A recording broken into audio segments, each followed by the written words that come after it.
Parte 1. A flor ausente de todos os buquês é a palavra flor. Esse verso, escrito pelo poeta francês Stéphane Mallarmé, veio antes de qualquer teoria mainstream do significado das palavras ser difundida, mas marca justamente o foco do estudo dessa ciência. Ok, que bonito. Mas o que isso quer dizer?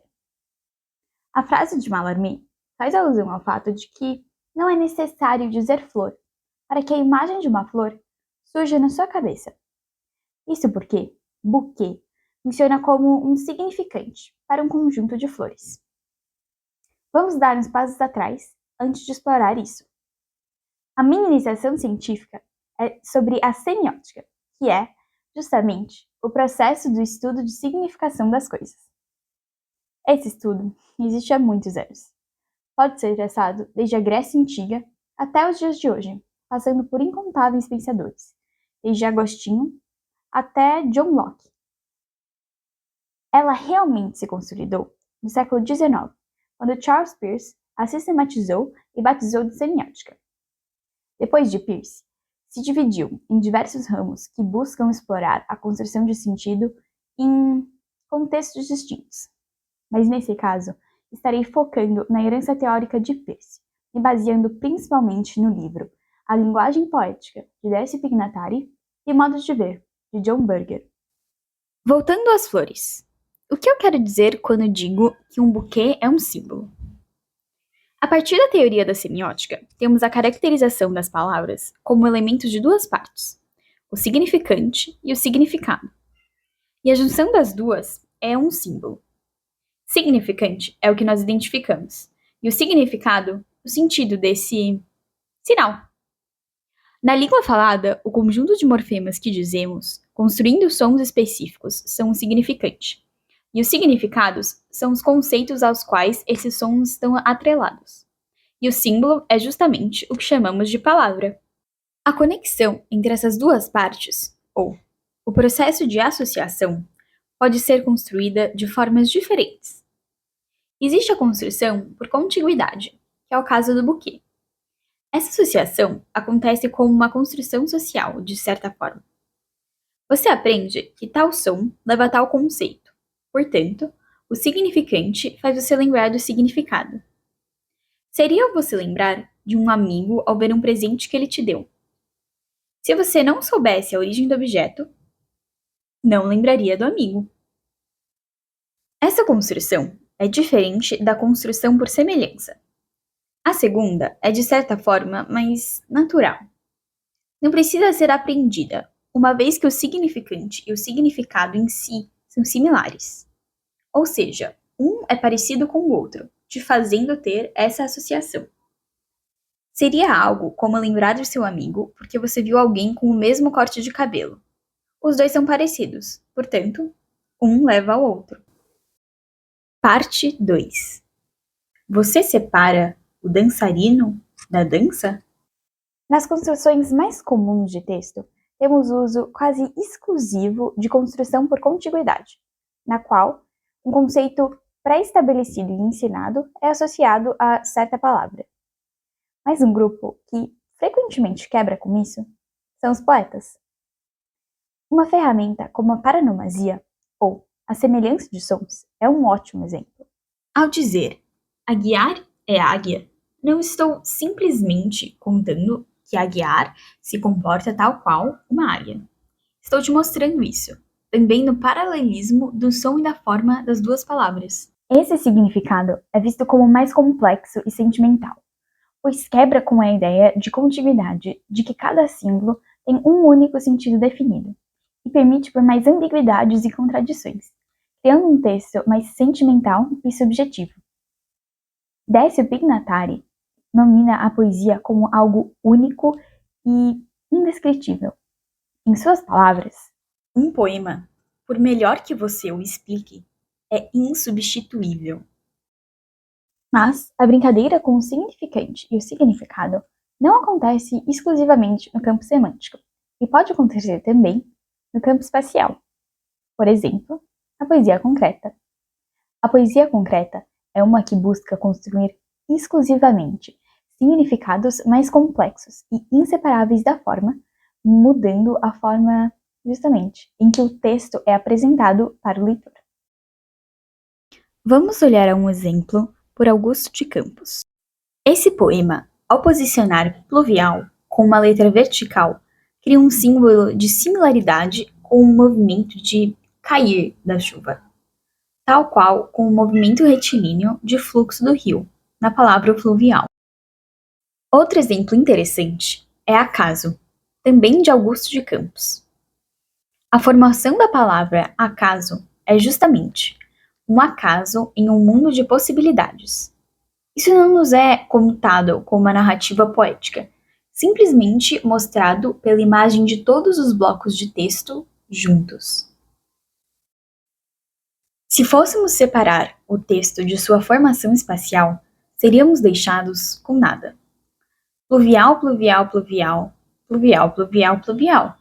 Fluvial, fluvial, fluvial, fluvial, fluvial, fluvial. Não tem nenhum tipo de sentido intencional, além do sentido individual de cada uma das palavras. Você não associa isso com a forma dos dois conceitos. Deixa de ser o mesmo texto, por mais que seja o mesmo texto.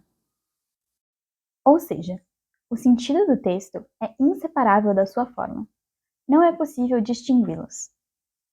Nas palavras de John Berger, você separa um dançarino da dança?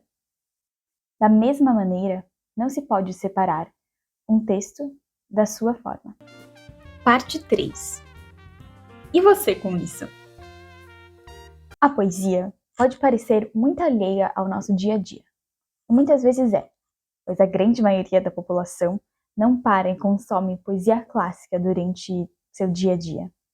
Mas a poesia concreta é outra história. Por não ser vendida com esse nome, ela pode parecer ausente, mas na realidade inspira sinais em paredes, muros, embalagens e telas da nossa vida. Querendo ou não, peças de marketing e publicidade com diferentes fontes, cores, espaçamentos e construções não são nada mais do que uma forma de poesia concreta, porém com outras intencionalidades e objetivos. E eu com isso. Agora, vou explorar algumas peças de marketing para mostrar que elas são muito mais do que fontes bonitas e cores interessantes, e que cada elemento tem uma função e objetivo específico para a construção. Eu, como uma boa corredora, escolhi algumas propagandas de tênis de corrida que criam narrativas completamente distintas umas das outras. Essa primeira peça, da ASICS, de cara, pesa muito na ideia do movimento. Dá para perceber, pelo borrado das estrelas, que as pisadas da corrida estão, ao criar um impacto com o chão, chacoalhando o céu e o chão. A forma do texto, também, por ser curvada, remete ao movimento da passada da corrida, criando assim um símbolo, por similaridade, ao ato de correr. Não só isso, mas o texto verbal, lacking the breath to speak, has a way of making you a better listener. Ou, ficar ofegante tem um jeitinho de te fazer ouvir melhor. Por ser tão longa e ter palavras complicadinhas de falar, por si só te deixa out of breath, ou ofegante. Fazendo outra conexão direta ao sentimento de estar correndo, transforma o termo sem fôlego em um símbolo de semelhança, pois dentro da frase longa e complexa, o leitor realmente estará sem fôlego ao dizê-lo. Ainda por cima, a ideia de ouvir melhor, fora de contexto, pode ser simplesmente um conselho sobre como ser um melhor cidadão. Mas, quando posicionamos isso em relação a dois corredores, há um novo imaginário, o de duas pessoas correndo juntas e conversando, com a propaganda dizendo que, se você conversar enquanto corre, será uma companhia melhor ao seu amigo, do que se estiver sentado ou parado, pois não terá fôlego para interrompê-lo. Seguindo para a segunda peça. O texto verbal, nessa propaganda, também busca imitar um objeto da peça, A ideia de nuvens dispersas é repetido pelas palavras dispersas pela imagem, tal qual como as nuvens do céu. Novamente, o posicionamento das palavras, além de se associar com uma poesia concreta, cria um símbolo de semelhança com as nuvens. Pela forma com que estão posicionados, é possível perceber que os pés estão flutuando, uma vez que não estão paralelos ao chão. Isso é possível não só em um contexto imaginário no qual o ser está literalmente voando, mas também na passada da corrida, na qual, por milissegundos, o corredor realmente não tem nenhum dos pés na superfície. Além disso, o texto verbal também remete à ideia de nuvens, vento e ar. Seja uma força da natureza, corra sobre as nuvens. Ao usar esse tênis, além de serem leves o suficiente para te deixarem flutuar, são potentes, como a força da natureza. Por último, vamos olhar para uma terceira peça, também da ASICS. Essa tem um tom talvez mais intenso. O primeiro elemento a ser notado nessa obra é a pista de avião e o corredor sobre ela. Indiretamente, já podemos fazer uma associação com a aeronave e o usuário do tênis. A sola do tênis, com um formato pontudo e claro, e por estar flutuando sobre a pista, claramente cria um símbolo de similaridade com um avião. Esse mesmo tipo de simbolismo é usado também na fonte do texto, que tem detalhes similares não só às asas do avião, mas também ao movimento retilíneo de correr. O texto Don't run, fly brinca com as palavras da expressão run, don't walk, ou seja, corra, não ande. O sentido original seria de que algo é tão emergencial que é preciso que o indivíduo corra, pois andar não é o suficiente. Como a inversão da frase, é criada a ideia de que correr não é suficiente, é preciso voar. O que parece impossível, mas não com um tênis da ASICS, que te potencializam de tal forma que a sua corrida será tão boa, forte e rápida quanto o voo de uma aeronave capaz de transportar centenas de pessoas em velocidades absurdas. E você sempre deixará todos os outros corredores para trás. Parte 4. Conclusão. Ao olhar para essas peças com mais cuidado, é possível perceber que elas, por mais que sejam todas propagandas para tênis de corrida, contam histórias completamente diferentes, vendem promessas distintas e te fazem experimentar sensações bem específicas. Você pode correr com um parceiro ou amigo, quebrando com a narrativa de que correr é um esporte individual, rindo e se divertindo ao correr. Ou ainda, comprar um par de tênis tão leve quanto as nuvens e correr tão forte quanto uma tempestade. E se nenhuma dessas opções te agrada, você ainda pode comprar um par de tênis tão moderno quanto uma aeronave e correr tão rápido quanto um avião sobre as nuvens. Quando colocamos tudo isso em perspectiva, parece bizarro que peças contextualmente tão parecidas consigam construir narrativas tão diferentes. Mas, com a construção de elementos que funcionam como símbolos e manipulam uns aos outros, é possível criar uma narrativa alternativa. Mas esses símbolos não são necessariamente escolhidos e construídos por poetas ou designers para criar peças coesas e intencionais. Às vezes, o símbolo é algo muito mais comum, como uma pichação no muro da rua, que conversa com o trânsito ou a chuva, ao invés de uma cor ou fonte diferente. Dependendo dessas variáveis, a forma que a gente interage com ele é diferente. Como a gente viu, o contexto de algo interfere na forma que é lido.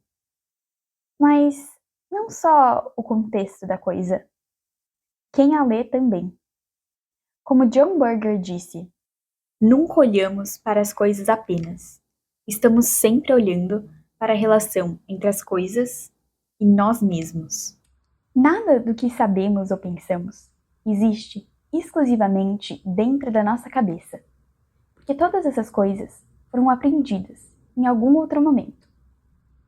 Dessa mesma forma, as coisas que existem no campo concreto e objetivo não podem existir só nesse conceito. E toda vez que vemos algo, essa coisa deixa uma impressão na gente. Tudo leva a alguma coisa.